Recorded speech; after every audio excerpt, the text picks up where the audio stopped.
Welcome to the Power of I Am podcast. I am your host, Crystal Kelly. This is a show where great things are possible by great people. Join me as I discuss interesting topics with people from everywhere. We will focus on creating a life of victory by declaring with conviction the positive power of I am. I am so happy to have joined with me today. I have Shardae, Patrice, and Tasha, and we're all going to be sharing some deep dive insights into what living during a pandemic is really like.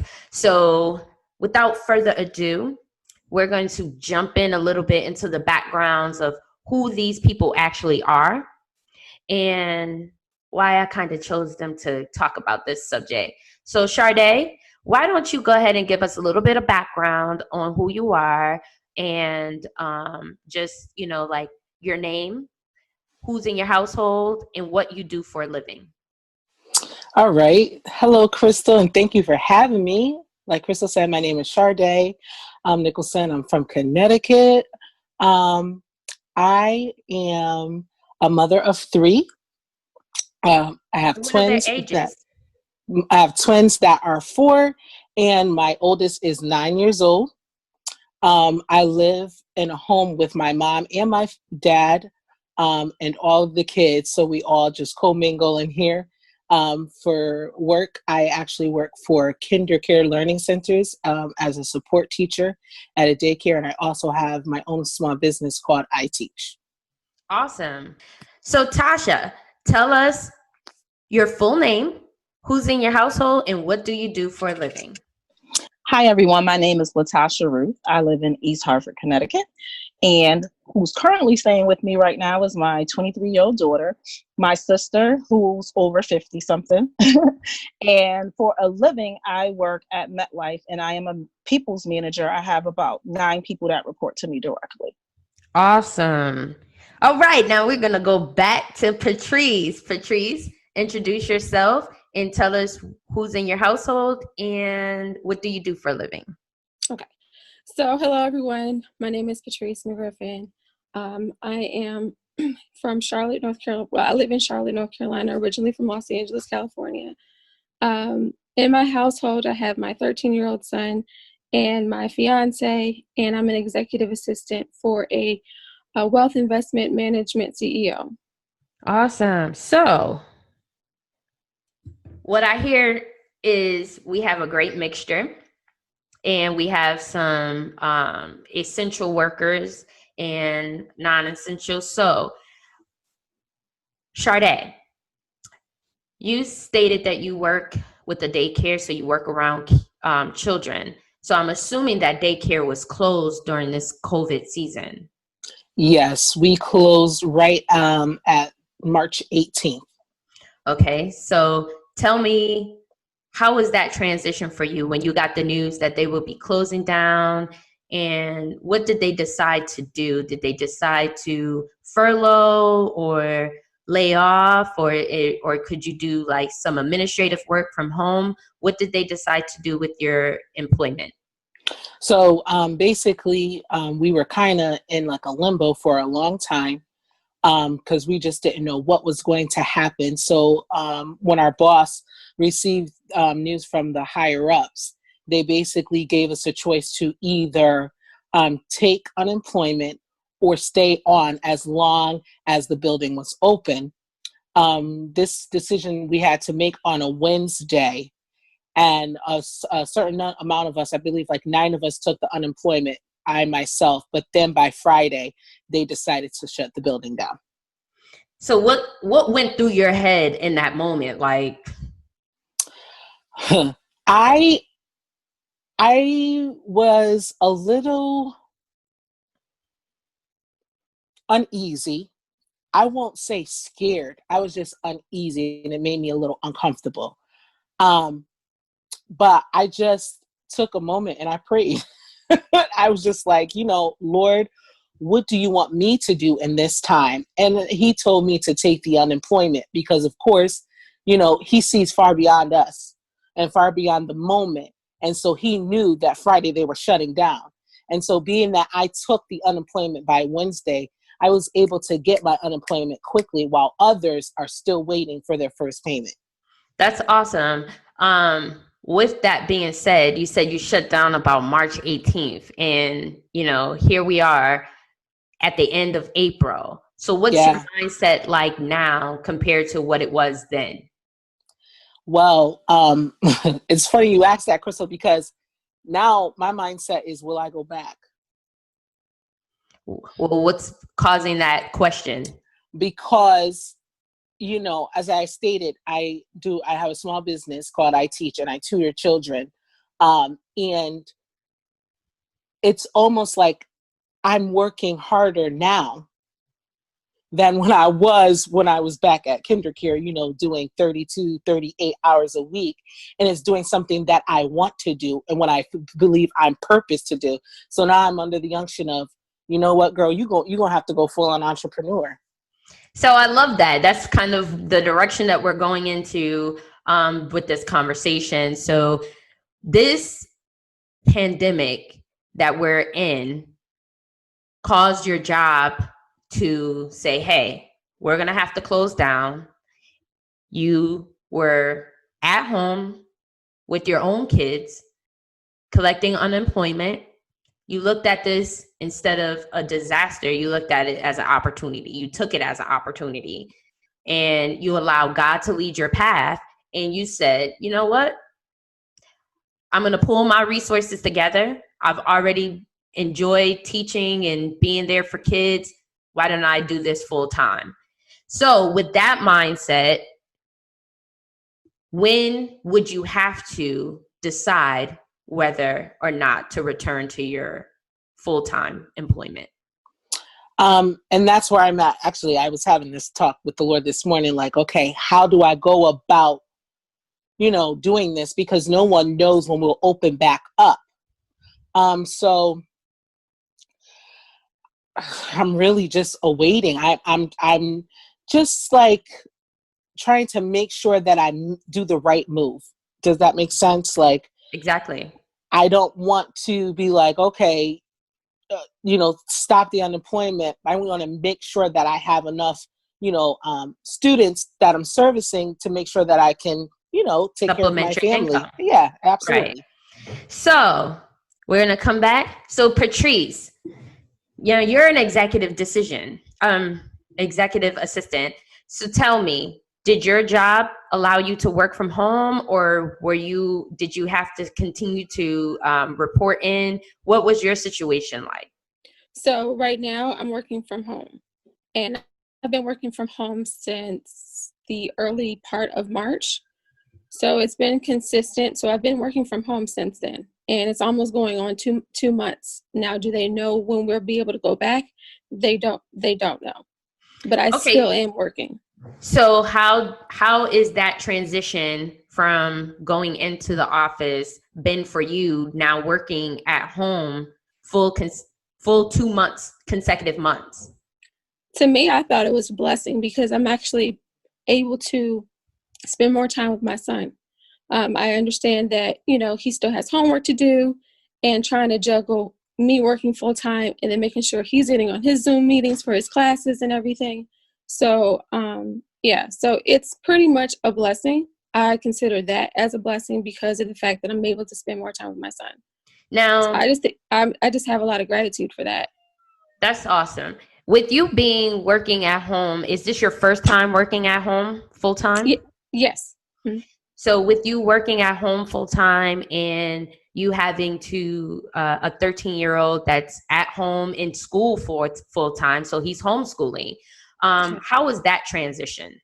It was quite difficult at first because so basically they had spring break last week, so it was kind of fine. I'll be able to do my thing, he's be able to do his things, relax and everything like that. This past week was like full throttle and trying to make sure that he gets all his classes, trying to make sure what his teachers are saying, what his assignments are, on top of my full-time job and my responsibilities. It was quite overwhelming at first, but at the same time, to have him there, to see that his mom is there by his side, I just thought it's a blessing. It really is. So what kinds of things do you do during the day to kind of break up the monotony? So as far as like we play games or, I cook, honey, I cook more, cook him lunch. And he's like, this is the best lunch I've had. So just to spend time with him and just have conversations, getting to know what he likes, it really does make a difference. It really does. And what is your forward look as far as going back to work? Are you looking forward to that? Or are you planning to switch up your schedule a little bit? Or like what's going to change when they say, hey, it's time to come back to work into the office? As far as that is concerned, because I'm trying to implement a routine for me to do every day, like exercising, meditating, reading, and all that kind of stuff. So will that interfere with it? I don't think so, as long as I still be able to implement that routine. But I just noticed that I'm more about self-care now and just taking time out for myself. And I wasn't able to do that as far as going into work at 8 o'clock, not getting home to 6:30, and then still on top of trying to make sure my son is straight as well. No, I completely understand. So Tasha, Sandro, tell us, are you working from home? Are you reporting in anywhere? What's your situation? I've been working remotely since the beginning of March. And is this your first time working full time from home? Well, full time, yes, but we always had the capability to work from home. So I normally work from home 1 to 2 days out of the week anyway. Now it just increased to 5 days and continuously. And how has that transition been for you? For me, working from home is fine, but with me managing a team with new associates who just walked out of training, who never had on-the-job training, it has been definitely challenging for me. So just like most parents are working with their kids with distance learning, I'm doing distance learning with training, on-the-job training, actually. And what methods have you been using to make sure that you're as present as somebody that has to be in charge of training these individuals? You're as present as you would be in person. So I've been utilizing different platforms such as WebEx, Skype, desk sharing with individuals, allowing them to call me on my cell phone when they need to, just working back and forth with them, going through different product lines of the business, sharing different documents. And what's really good is the desk sharing option, because they're able to see my screen and I'm able to show them how to utilize the system to their advantage so they can get through their work. Okay. Now I did share with you guys. So I got a little bit of background of where you guys are and how, when you got this news, like, where was your mindset? For me, I'm kind of a little bit in each of your situations. Like, I transitioned to a new job right at the beginning of this. So March 16th, I transitioned. And so I'm a new employee at a new company, training for the first time virtually. I'm also not new to working at home, but I'm new to working at home full time, 5 days a week. Plus I have a teenager in the house, and that's homeschooling right now as well. So, and I also have a small business. So I am a little bit of each of your situations. But for me, and what I want to kind of dive into with you guys, we're not just home because we chose to be at home. We're at home because we have to be at home.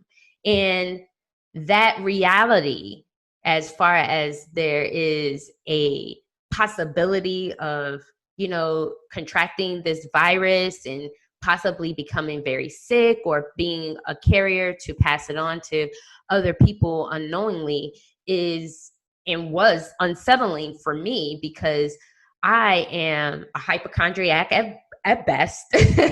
So, for me, as the days continue to roll by and the weeks began to roll by, now I am very faith-based. So, of course I pray. Of course I have my conversations with God, and I'm like, cover us and let's, protect us. But at the same token, I'm just like, what does this mean on a bigger schedule, bigger level? Because my mind, I overanalyze everything and I try to look at the bigger picture. Like, what is the outcome going to be? For me, I've been on an emotional roller coaster. So there's been days where I'm just like so straight, so positive, and I'll get up and I'm just like, oh, I got time at home to go outside, take a walk, ride my bike, talk with my son. Then other days I get up and I'm like, what is going on? I can't go out. I can't be around people. I can't touch this. I can't touch that. I got to wear a mask. Is this the end days? Are we about to die? Like, is this the new norm?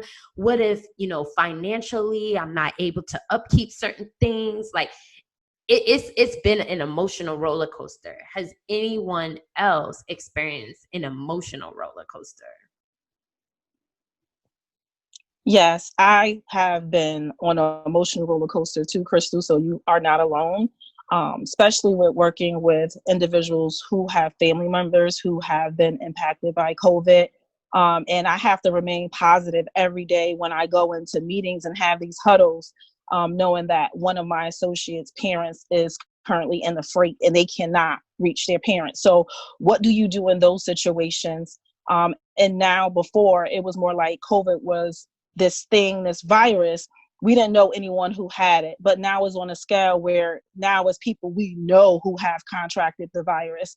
But yet and still, I'm still logging on and I'm being very positive every day at work. But there's some days where I feel like I just want to break down and just cry, because I am too a person. I am also, human, but I have to maintain this level of professionalism at all time, even when I'm really sad. Right. And I look at it like, okay, this is our new norm. So what does that mean? I see people, schools have had parades for the teachers driving in their cars just to say hi to the students. I've had people drive by with balloons in their cars to surprise people on their birthdays. Like, Shardae, tell me, okay, so the summer's coming up and places are starting to reopen. I know I'm in Georgia. Georgia is one that reopened as of yesterday, some major businesses. And I was just like, no, thank you. You guys can go out there and play in the pool and I'll just sit by on the side and you report back to me in a couple of months and let me know how that works out for you. But as far as, preparing for the summer and, I don't know if you have any special occasions like birthdays, anniversaries, or anything coming up, but what are your new norm plans for the next couple of months? So May 1st, my twins will be turning 5. So originally I was going to do like a birthday party at a park, get a pizza truck and be happy and go home. But that's not happening. So we switched it up. And what I plan to do is just put a lot of balloons out in our yard. And I got paint canvases for them to do that outside. And I have some loved ones come by and drive by, like you said, with balloons, honking horns, and just to show them the love. I just feel like we, learned how to do things differently. Now, has anybody else taken this opportunity to really get their finances in order? I mean, really just, put it in the bank and, thank God, hey, I don't have to be out there spending gas on going here, going there, doing this. Patrice, tell me some of your money saving tips or anything that you've done to kind of save that coin. Okay, so I'm still working on it, but at the same time, it lets you reflect on things. Like, of course, the malls are not open. Like, the stores are not open. So basically, you can't really spend your money. But I have been spending my money a lot on groceries. But other than the food costs. No. So basically, you're becoming more financially conscious. be able to put something away and then have your money stack up. So I am grateful for this opportunity, because if those thrift stores were open and Marshalls and TJ Maxx is open, I'd be in trouble. I really know would. it. So Tasha, your child is older and you're in the household, with your parents. But tell me, have you started implementing anything new, like cooking more at home, or do you guys, go out and play games stay in and play like game nights or anything more? Like, how has that changed for you? So what we've been doing is we've been playing Uno, Heads Up. Me and my daughter and my sister. I do cook. We cook breakfast, lunch, and dinner. Yesterday we did a happy hour over Zoom with family members. I also had did video wars with the family, where my niece, who's 5 years old, so since I can't see her every weekend like how we normally do, she records a video and sends to me, and I record a video and send to her. Oh, that's cute. So tell me, the other trend that's really going on, everybody's jumping into TikTok. Has anybody jumped into TikTok? Yes. Yeah. He said no. But yes, I have to admit, I too have jumped into the world of TikTok. So Shardae, tell me, what's your guilty pleasure on TikTok? Do you participate? I participate because my 9-year-old, all he does is dance. And so he'd be like, Mom, do this, try this, do that. Whoa. And I'm like, okay. And I just feel like I'm so, I have no more rhythm. It's just sad. I'm like, I used to be a dancer. What happened? So I have taken a lot of, classes from my son on TikTok. What about you, Tasha? Savage. My daughter, because she's 24, so we're doing the Savage and we're doing the other one where everybody line up and do the little dance. Yeah, yes. Yes, I have too. So Patrice, you have avoided the TikTok pool. How? Like, even I don't have Snapchat either. So this is just something, I'm still on Instagram and Facebook. I might be kind of old, but I don't know how to work it. So I don't know what to do. Like, compared to like 10, 20 years ago, you could just get on the computer or whatever. But now it's just like it's more advanced. So no, I have not been on TikTok. I have seen like the challenges and stuff like that, but no, I have not gotten the app or anything. I have to tell you guys, I was like, for me, my Facebook, my Instagram is basically for business. I promote my businesses and everything like that. But I was just like, one day I was shown, it's like, yes, you can watch. You could do a voiceover. You could do a dance. And I was like, it's a release. I just felt like it was just something I could do to release, especially during these times, like literally prior to the shelter in, I would really go from the time I woke up in the morning all the way until 11, 12 at night, just to wake up early in the morning and do it all over again. There was really no crystal time.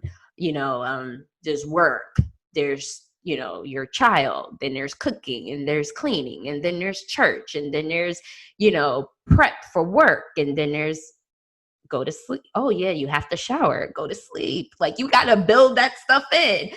Sometimes I try to build in an hour to watch TV. I usually end up falling asleep watching TV. So it's just like, that's my good night.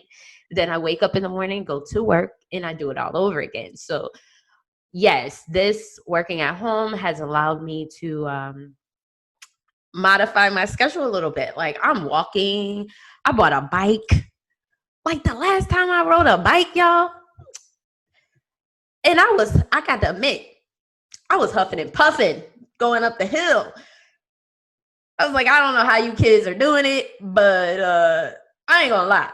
I'm only 40. And I went up the hill. I felt like I was 70. I was like, wait a minute.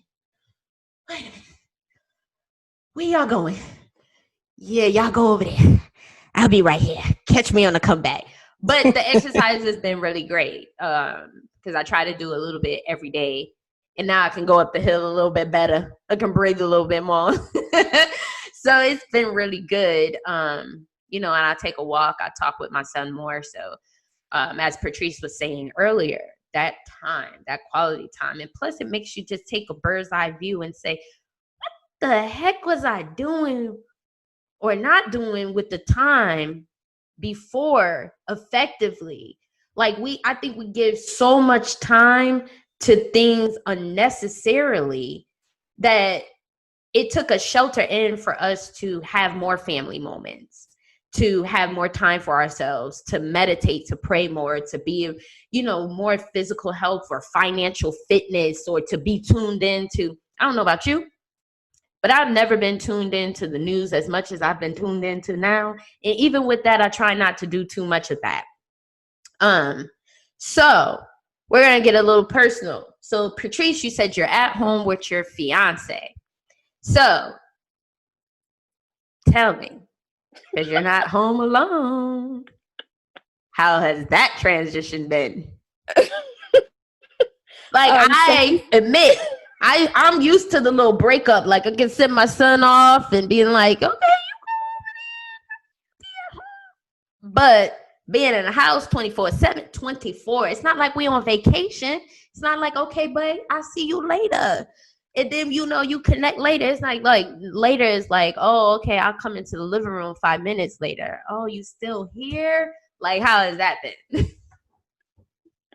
Okay, so he still works. He's an essential worker. So he's not at home with me during the day. So you get a break, girl. I get a break, honey, okay? What about you, Shardae? Are you married, fiancé? Engaged. I said fiancé.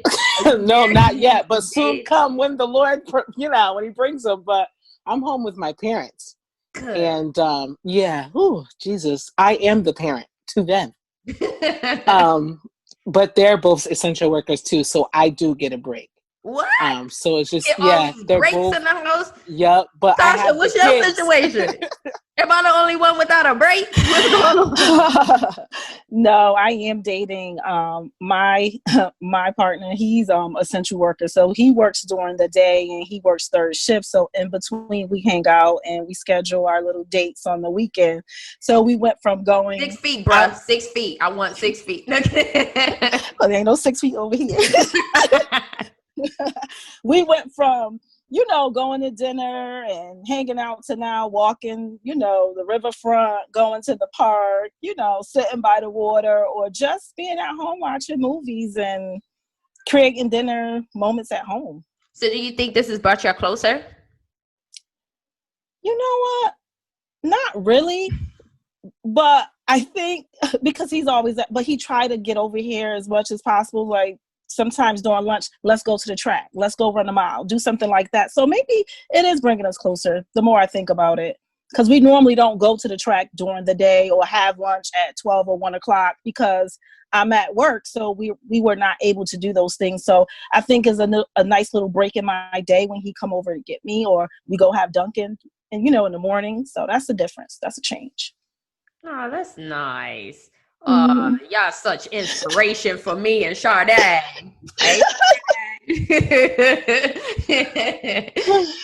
So, we're gonna go ahead and start to wrap this up. I thank everybody for just tuning in. There's a couple other things I wanted to touch base on. The Power of I Am podcast is all about living positively through affirmations and through knowing that through any trial or triumph, nothing is impossible without God.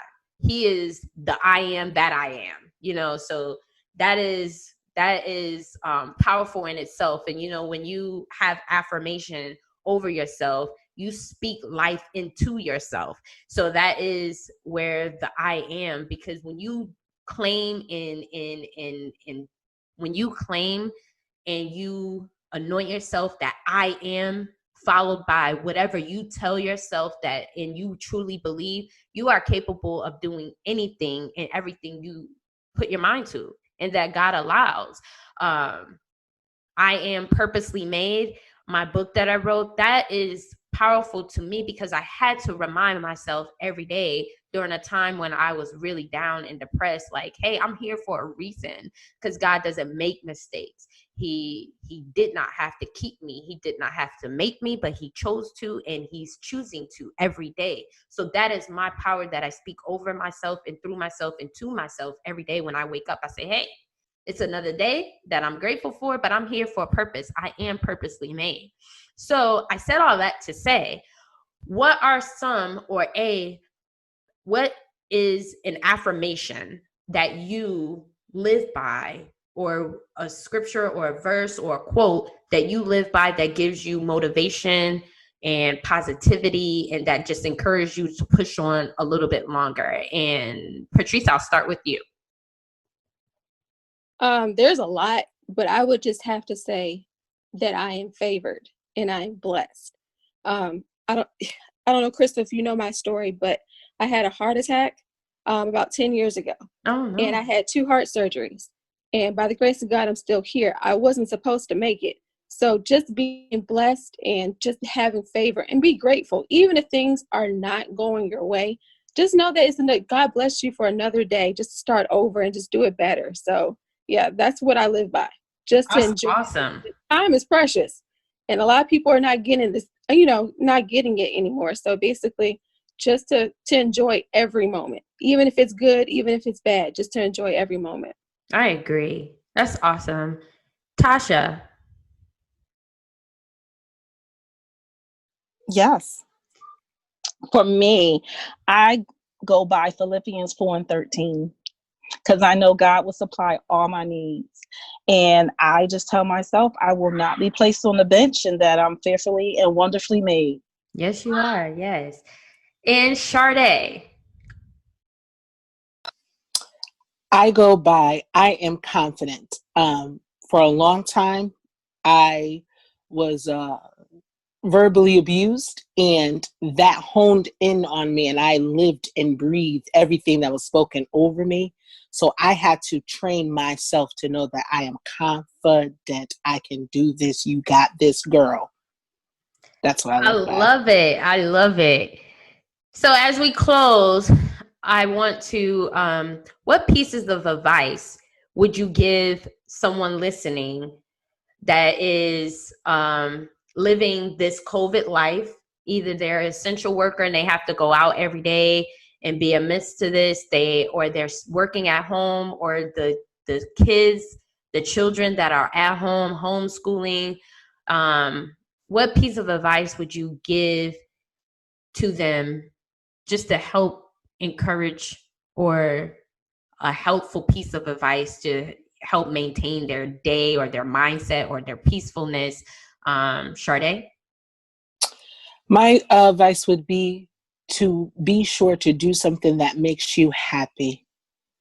Whatever it may be, maybe it's sewing something, reading something, singing, even if you can't sing, something that makes you happy, do that. That would be my advice. Patrice? Enjoy every moment. And Tasha? Focus on self-care and do something differently. Do something different you never done before. Awesome. And my piece of advice is to break up your day. Take time for moments that matter. Even when life goes back to the new norm, or we start to be around each other again, remember this time. Remember this time that you were able to take a half an hour outside and go for a walk. Remember the time you took to pick up the phone and actually call somebody and say, hey, I'm just checking on you. Remember the time when you were able to sit down at a table with your child or children and have a meal. Remember the time that you took out just to go in a room, shut the door, and just pray or meditate or just have a moment for yourself. Remember, we get 24 hours in a day, and during these past months that we have been sheltered in, you took the time. You took the time to learn a new skill. You took the time to start saving money. You took the time to consider being an entrepreneur. You took the time to spend more time with your family. You took the time to play games and share videos. You took the time to connect more with people, because I guarantee you've connected with more people than you have ever before this shelter in has occurred. So my piece of advice is, when we all get our hectic schedules back, remember the time that we were sheltered in. Remember the time that time is precious and it should be valued, but there is time to make time for the things that matter and the things that count. So I thank you guys for being a part of the Power of I Am podcast. Welcome to the Power of I Am podcast. I am your host, Crystal Kelly. This is a show where great things are possible by great people.